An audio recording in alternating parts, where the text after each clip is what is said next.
What is up, guys? Sorry it took this video so long to get out. I've just been busy with school, an internship that I did, and work, of course. And also this project took so much time. Like, it's been the biggest project I've done yet, so that's also why it took so long. So I hope you guys enjoy it. I'm gonna be making one of these. It's called a rescue air cushion in real life, and it's what firefighters use to have people evacuate from burning buildings. So I'm gonna make that at home, basically by my own design. I kind of looked at pictures how this was made, but really, oh, and my friend Ethan, he helped huge with this project, designing it. So we were very smart about this, how we did it, because it is dangerous. So that's why it took so long. We had to go the right way, especially because I tried to make it as cheap as possible. So let's get into it. So I'm going to be doing this how I make a paper cube. So each paper represents a different tarp. So I stitched the tarp to this point in the cube so far. And this is 25 feet long because I used 9 by 7 feet tarps. So here's the first layer put together. And the first layer doesn't have any release flaps because this is what's going to protect me from hitting the ground.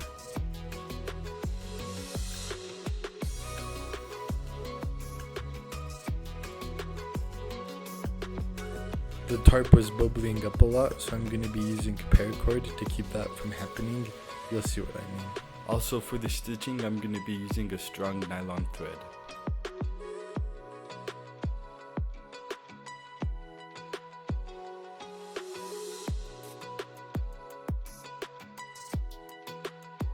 So I first tried to sew the paracord to the tarp, but when I jumped on it, it ripped a hole out of the tarp.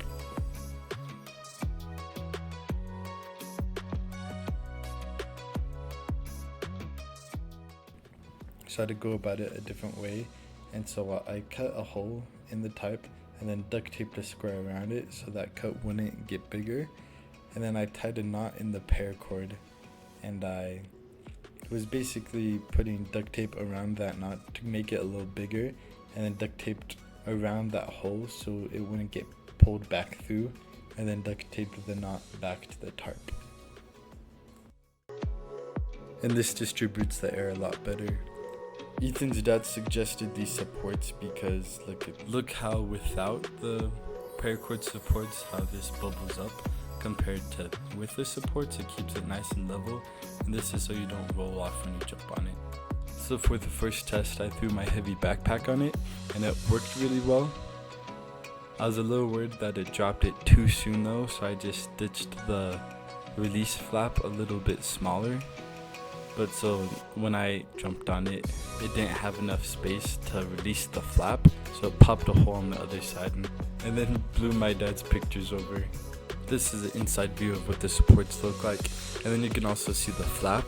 So how it works is there's a cut and then another piece extended, and the air pushes up against that, keeping it closed, but when the pressure builds up, it releases all the air out.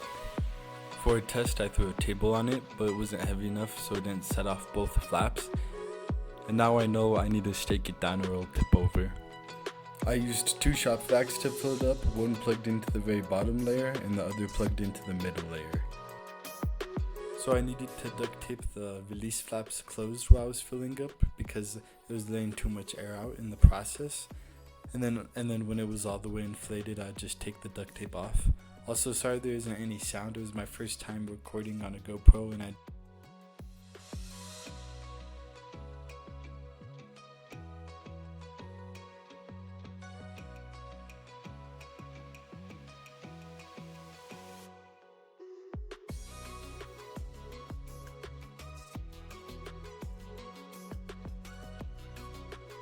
for one more test, we threw a 30-pound duffel bag on it, and it worked super well, so now I'm gonna jump on it. For safety, I strapped a pillow to my lower back, and I'm also wearing a helmet. After 3 months of work, it is time to test it.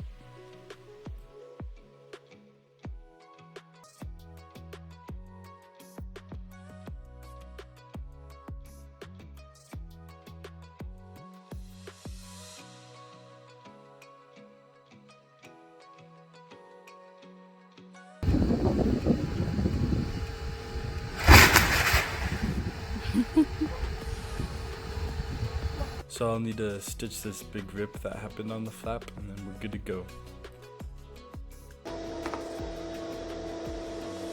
Okay, 3, 2,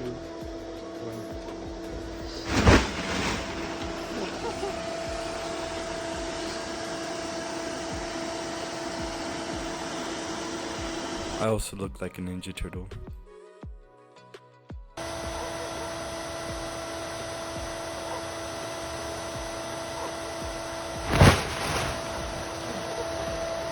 I put 2 holes in the second to top layer so the airflow would be a little more even, which was Ethan's suggestion, and it worked super well.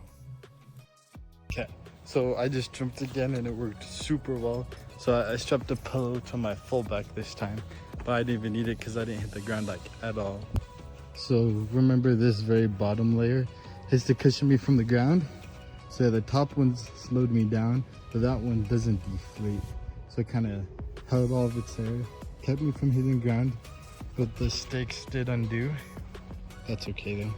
And then it tipped me over and plopped me off on the side, but it worked super well. So yeah, so it did get a few tears on the release. So just right there is that little lip, and then on the other side it has the same thing. So I'll just need to stitch that again. Thanks for watching, and subscribe if you want to see more cool projects.